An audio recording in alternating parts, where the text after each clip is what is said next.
Aksesnya mudah dan gampang banget, jadi bisa diakses secara elektronis maupun non-elektronis.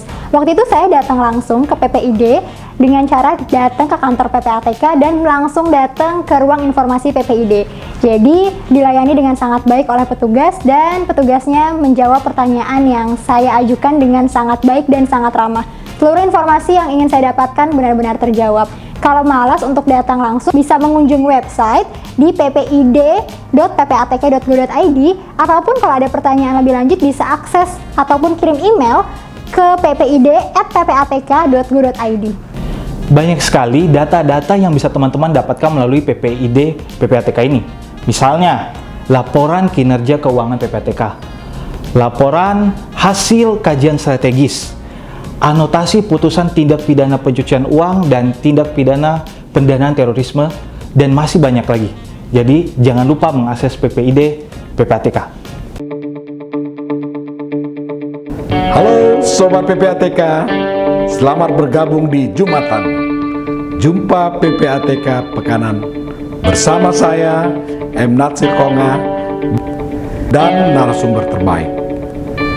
Kita dan kalian semua harus tahu agar terhindar dari tindak pidana pencucian uang dan pendanaan terorisme. Jumatan hanya di channel PPATK Indonesia. Halo Sobat PPATK, jumpa lagi di Jumatan, Jumpa PPATK Pekanan.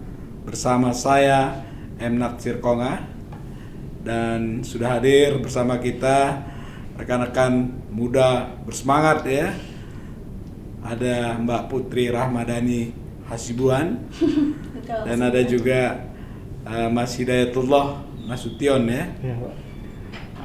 Kalau Mbak Putri ini mahasiswi dari Universitas Indonesia, Fakultas Ilmu Sosial dan Politik, prodinya Kriminologi ya. Betul. Kalau Mas Hidayatullah ini mahasiswi dari Sekolah Tinggi Hukum Jentera. Iya, Sekolah Tinggi Hukum Indonesia Jentera. Sekolah Tinggi Hukum Indonesia Jentera, Fakultas Hukum. Fakultas Hukum. Sudah semester berapa sekarang nih? Semester 8, Pak. Oke, Mas Hidayatullah. Kita hari ini berbincang-bincang terkait dengan teman-teman kita sepak terbangnya ya sehari-hari sebagai mahasiswa ini apa aja sebenarnya. Dan kawan-kawan ini cukup berprestasi ya. Kalau kita lihat Mbak Putri misalnya ya, beliau ini, Mbak Putri ini punya jaringan yang kuat para supporter sepak bola perempuan. Dan kalau Mas Hidayatullah ini punya banyak prestasi ya, khususnya di lomba debat antar mahasiswa. Oke Mbak Putri, mungkin bisa cerita kepada kita pengalaman Mbak Putri ya di dalam menjalin hubungan dengan para supporter perempuan di Indonesia. Kenapa kok bisa hobi minatnya ke supporter perempuan ya? Supporter perempuan. Silakan Mbak Putri. Terima kasih Pak Natsir atas kesempatannya. Pertama sebenarnya hobinya adalah olahraga. Jadi saya bukan atlet sepak bola, saya atlet lari, atlet kampus. Alhamdulillah dapat amanah itu. Ternyata dunia olahraga menarik untuk ditelisik lebih jauh dari sudut pandang kriminologi, sangat menarik. Karena saya hobi sekali nonton sepak bola dari kecil, jadi kenapa enggak gitu. Jadi kenapa tidak hobi yang lama ini dicoba dilihat dari sudut pandang akademis. Kenapa supporter perempuan? Karena pertama saya perempuan, jadi saya berpikir saya harus menyuarakan hak-hak mereka dan hak saya juga sebagai perempuan. Lalu kemudian supporter perempuan ini cenderung takut untuk menampilkan diri mereka kalau nggak bareng-bareng gitu. Jadi kalau misalnya perbedaannya dengan supporter laki-laki adalah supporter laki-laki akan tetap dianggap sebagai supporter walaupun mereka nggak mendukung, tapi supporter perempuan ini saat mereka mendukung mati-matian klub sepak bola, mereka nggak dilihat sebagai supporter gitu loh. Itu kadang perbedaan-perbedaan yang kita harus luruskan gitu. Harapan besarnya adalah tidak ada lagi perbedaan supporter laki-laki dan supporter perempuan. Harapannya adalah supporter hanya satu supporter. Cukup menarik ya Sobat PPATK apa yang disampaikan oleh Mbak Putri. Dan banyak sekali sebenarnya penelitian maupun cerita dari Mbak Putri ini yang menarik. Sekarang kita mau tanya-tanya ke Mas Hidayatullah ya. Beliau ini suka ikut lomba debat, baik tingkat nasional ya, dan di tingkat universitas yang ternama. Bisa cerita nih Mas Hidayatullah, pengalaman-pengalaman menarik ikut lomba debat dan prestasi apa aja yang sudah dicapai? Oh ya, pengalaman menarik itu pertama tuh kenapa bisa gabung dulu ya ke klubnya dulu ya. Pertama kali gabung ke klub itu karena ada presentasi dari senior mengatakan bahwa kalau gabung ke klub debat ini akan banyak sekali manfaatnya. Pertama itu adalah kita akan belajar riset, karena dalam berdebat kita itu perlu riset terlebih dahulu untuk menyampaikan argumen yang bisa dipertanggungjawabkan gitu. Yang kedua itu kita akan belajar public speaking. Jadi kita bukan hanya ngomong ke orang yang diam gitu, tapi kita akan ngomong ke orang yang lebih tahu dan berbeda pandangan. Jadi di situ kita akan bisa menemukan berbagai pendapat gitu. Jadi kita harus mempersiapkan pendapat kita, dan pendapat orang lain pun kita harus bisa menduganya gitu. Jadi kita harus bisa menebak gitu. Terus yang ketiga itu belajar juga terkait dengan kerja sama tim, karena dalam debat ini, kalau debat yang saya ikuti itu dia tim gitu. Jadi kalau tim kita harus benar-benar saling berkoordinasi, saling bekerja sama gitu. Jadi ketika ada salah satu saja yang bagus gitu dan dua-duanya tidak bagus, hasil sebagai tim pun akan turun gitu. Jadi memang tidak ada pilihan, kita sebagai tim harus sama-sama bagus gitu. Jadi itulah yang buat saya menarik gitu untuk gabung ke klub debat gitu, dan perlahan-lahan membentuk tim. Alhamdulillah di tahun 2017 saya masih menjadi tim riset, masih menjadi tim riset. Waktu itu membawa Sekolah Tinggi Hukum Indonesia Jentera juara 2 di lomba debat hukum nasional di Pajajaran Law Fair. Terus di 2019 saya sebagai finalis, alhamdulillah menjadi semifinalis dari 28 kampus terbaik di Pajajaran Law Fair juga gitu. Terakhir 2020 Maret kemarin itu mendapatkan peringkat 5 dari 24 kampus di regional tengah di tahap seleksi eliminasi kompetisi debat konstitusi yang diselenggarakan oleh Mahkamah Konstitusi. Selalu isunya apa itu yang ikut? Isunya yang kebanyakan yang saya ikuti itu hak asasi manusia dan konstitusi. Oke, terima kasih Mas Hidayatullah. Ternyata Mbak Putri ini pernah riset melakukan penelitian di PPATK ya? Pernah, waktu magang di PPATK pernah dapat kesempatan untuk menulis artikel tentang pencucian uang. Ini banyak sekali nih kaitannya nih, ada sepak bola, ada pencucian uang. Ada sesuatu kasus misalnya yang diteliti secara khusus terkait dengan bola dan pencucian uang? Ya, sebenarnya penelitian tentang pencucian uang dan sepak bola itu bukan penelitian yang baru ya Pak. Ini udah jadi rahasia umum, ternyata kalau sepak bola adalah salah satu marketplace yang bagus buat pencucian uang, dan itu dilakukan di beberapa negara yang sepak bolanya maju. Di Indonesia sendiri itu pernah terjadi juga di Liga 1 dan Liga 2, di mana pengawasan Liga 1, Liga 2 dan Liga 3 itu nggak semaksimal pengawasan Liga 1. Apalagi Liga 2 dan Liga 3 itu sponsornya masih sedikit, jadi kalau ada sponsor besar yang masuk yang mau kasih uang, kita nggak tahu uangnya dari mana, klub nggak tahu uangnya dari mana. Yang klub tahu hanya mereka mau membiayai kita secara fisik, nyewa stadion, secara psikis, kasih dokter dan segala macam, tapi ternyata itu adalah hasil dari pencucian uang dialirkan ke klub sepak bola, dan itu terjadi juga di Indonesia. Beberapa teman saya yang udah diskusi dengan saya berpikir bahwa klub ini jadi salah satu tempat untuk pencucian uang.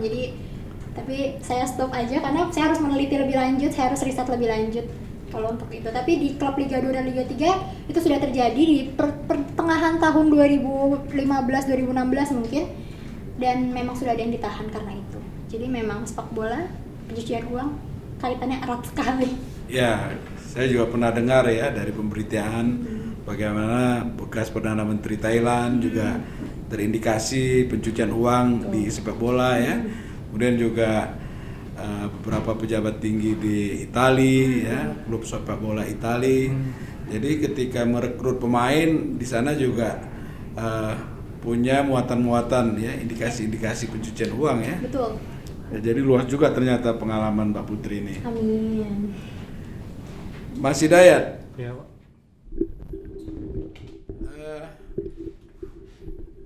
waktu itu pernah juga ya magang di PPATK ya. Iya, pernah, Pak. Apa yang dilakukan di PPATK? Mungkin juga bisa bercerita seperti apa pelayanan yang diberikan oleh PPATK ketika orang ingin mendapatkan informasi. Pelayanan di PPATK ketika mau mendapatkan informasi itu ya, saya sebagai orang yang waktu itu masih bagian di luar PPATK gitu ya, saya itu bisa mendapatkan banyak informasi di PPATK gitu ketika saya ingin melakukan penelitian atau melakukan mencari data-data terkait tugas kuliah gitu. Itu PPATK sangat ngebantu gitu. Contohnya ketika saya mau cari buku-buku gitu terkait pencucian uang, waktu itu tentang pasar modal gitu, saya bisa akses tuh lewat website PPATK dan saya langsung bisa download gitu. Jadi sangat memudahkan gitu buat kita mengaksesnya gitu. Selain itu juga saya ketika butuh buku terkait dengan pencucian uang dan tidak menemukan di kampus saya gitu kan, saya mengajukan permohonan peminjaman buku atau membaca buku di PPATK. Waktu itu sempat dikasih kesempatan untuk membaca dan alhamdulillah waktu itu saya membaca dan sangat beruntung sih kesempatan yang diberikan PPATK kepada masyarakat untuk mengakses. Tadi cerita kalau Mas Hidayat itu lebih suka isu-isu hak asasi manusia ya. Iya, Pak. Dan isu-isu terkait dengan hukum. Iya, Pak. Lah kenapa informasi data yang dibutuhkan terkait dengan pencucian uang? Nah, kenapa terkait pencucian uang? Karena pencucian uang juga ada hubungannya lah ya dengan hukum. Terus pencucian uang ini seringkali bisa melanggar hak asasi manusia orang lain. Gitu. Contohnya ketika hasil pencucian uang ini ditanamkan di pasar modal. Gitu. Tanamkan pasar modal, masyarakat itu bisa berdampak harga sahamnya ketika dia udah beneran berniat untuk nabung di sana, untuk berinvestasi di sana, tetapi karena ada isu pencucian uang, dia bisa mengalami kerugian dari investasinya itu. Jadi di situ ada hak asasi manusia juga yang perlu dipastikan oleh aparat penegak hukum bahwa industri bisnis atau industri investasi kita itu bersih dari pencucian uang, dan itu pun ada kaitannya dengan hukum. Sekarang ilmu, apalagi mungkin yang bisa didapat ketika menggali informasi di PPATK? Selain apa, Pak? Selain pengetahuan tadi ya, data, informasi, mungkin ada hal lain yang mungkin ini juga sih, ketika kita mengajukan permohonan wawancara, pihak-pihak PPATK itu sangat open banget sih untuk masyarakat gitu. Waktu itu saya sempat wawancara Pak Natsir juga gitu ya, terkait dengan perbankan waktu itu, pencucian uang di perbankan, dan Pak Natsir juga memberikan banyak masukan kepada saya terkait substansi maupun teknis gitu, yang jadi saya bukan hanya mendapatkan pengetahuan terkait pelayanannya saya, bahkan orang-orang dari PPATK pun sangat membantu masyarakat gitu dalam mencari data atau informasi itu. Open banget lah. Mbak Putri, coba sharing tuh ke sobat PPATK, pengalamannya seperti apa ya? Pertama PPATK terbuka banget buat mahasiswa yang mau magang sih, karena di kampus saya belum ada pernah ada yang mau magang di PPATK, tapi udah lama banget, mungkin di sekitar tahun 2012 atau 2013. Lalu saya angkatan 2016, tahun 2000 berapa kita magang waktu itu? 2019 ya? 2019 masuk lagi, ternyata masih diterima dengan baik, nggak membeda-bedakan kampus, aksesnya juga mudah, dan persyaratannya juga kita hanya wawancara aja waktu itu, wawancara singkat, interview dengan beberapa orang di PPATK, terus bisa masuk, bisa magang. Terus PPATK kan juga punya website ya, website yang bisa diakses oleh semua orang, ppatk.go.id, ya kan, betul.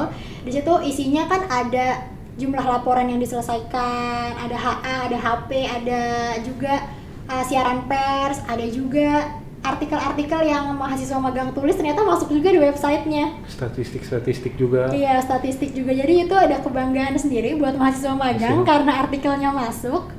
Masuk maksudnya? Artikelnya rilis di ppatk.go.id.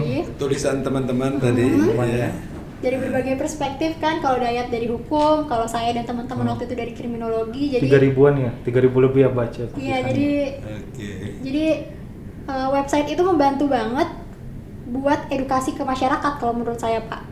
Jadi walaupun saya nggak kenal PPATK, kalau saya buka website ppatk.go.id, itu menurut saya sudah bisa secara real menggambarkan apa yang PPATK kerjakan gitu loh. Dari laporan yang masuk berapa, yang dikerjakan berapa, terus PPATK udah ngapain aja dengan view ya, dengan dunia internasional, itu ada gitu loh track recordnya. PPATK juga punya Instagram, punya Twitter yang saya follow dua-duanya. Edukatif sekali, jadi nggak cuma harus datang aja ke PPATK. Kalau saya mengalaminya, kita bisa akses PPATK dari mana aja gitu loh. Apalagi ppatk.go.id itu menurut saya salah satu website yang rapi, kelihatannya juga cukup oke, dan informatif sekali. Sarannya buat sobat PPATK itu apa tuh, Mbak Putri sama Mas Hidayat? Buat sobat PPATK itu jangan ragu ke PPATK, karena kalau ragu kalian akan menyesal sih. Jangan ragu buat akses. Kalau misalnya memang perlu informasi, kayak butuh data, misalnya teman-teman mau skripsian gitu kan, butuh data yang valid, butuh orang untuk diwawancara, PPATK sangat terbuka kalau menurut saya. Karena teman-teman saya waktu riset ke PPATK, skripsinya bahas pencucian uang juga, mereka mengajukan surat, bisa online juga, bisa offline ternyata, apalagi di tengah pandemi seperti ini, pasti online. Itu jangan ragu karena kita mahasiswa magang, terus udah lulus juga sampai sekarang hubungannya masih baik banget sama teman-teman dari PPATK. Jadi jangan dianggap PPATK tuh tertutup banget gitu, karena sebenarnya terbuka banget. Itu terus kalau generasi seperti kalian ya, yang disebut dengan generasi milenial ya, kalau nggak tahu tentang pencucian uang tuh, kira-kira dampaknya apa sih? Putri dulu. Dampaknya kalau nggak tahu pencucian uang, itu kan hal yang sangat berbahaya ya. Kalau kita nggak tahu ada pencucian uang, kita nggak tahu konsep pencucian uang, itu dampaknya mungkin nanti pada akhirnya bisa ke diri kita sendiri. Kita bisa jadi orang yang dimanfaatkan untuk proses pencucian uang itu sendiri. Kalau kita nggak tahu kalau uang itu mau dicuci, gitu. Kayak yang tadi saya omongin tentang klub sepak bola. Kalau klub sepak bola nggak paham tentang pencucian uang, dia kan iya aja kalau ada sponsor yang kasih. Kalau saya tiba-tiba mau dikasih uang 200 juta, padahal status saya masih mahasiswi, terus tiba-tiba saya dilacak, seharusnya kan saya punya kesadaran kalau itu harusnya curiga loh, itu kan bisa aja pencucian uang gitu. Jadi kalau di kriminologi, kejahatan bisa juga karena kitanya abai. Jadi kitanya juga harus mencari info tentang pencucian uang, karena rentan sekali, apalagi sekarang ya Pak, di media sosial banyak banget orang yang giveaway uang sampai 50 juta atau sampai ratusan juta.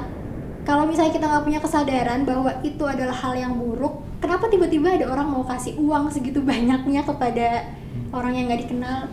Itu kan kalau kita awam atau kita nggak paham konsep pencucian uang, kita mungkin akan terima. Tapi kalau kita tahu kalau itu adalah, kita seenggaknya tahu aja ada konsep pencucian uang, mungkin kita akan lebih hati-hati dan kita nggak akan jadi korban dari pelaku pencucian uang. Menurut saya dari pandangan kriminologi kayak gitu sih. Kalau Bang Hidayat ya, atau Mas Hidayat? Kalau saya ngerasa penting ya kita mengetahui pencucian uang ini, karena pencucian uang ini secara luas gitu, bisa menyebabkan efek domino terhadap perekonomian nasional gitu. Karena dari pencucian uang ini kan sebelumnya adalah tindak kejahatan. Tindak kejahatannya bisa saja merugikan masyarakat, bisa saja merugikan negara gitu. Bahkan ketika kita membiarkan uang yang merugikan ini terus langgeng gitu, maka dikala terus dikeruk untuk hasil kejahatan ini dan dimanfaatkan sendiri, itu bisa mengganggu perekonomian secara nasional sih Pak. Iya.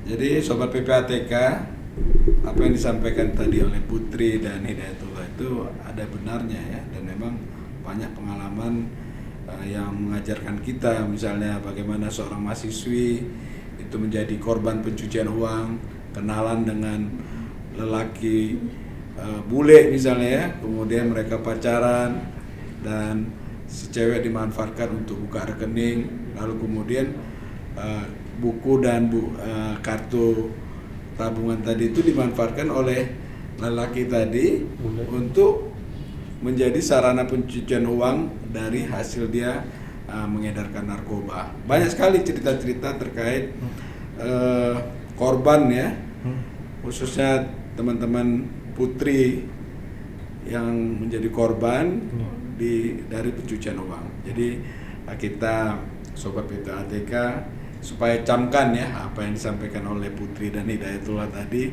agar kita tidak menjadi korban. Ya.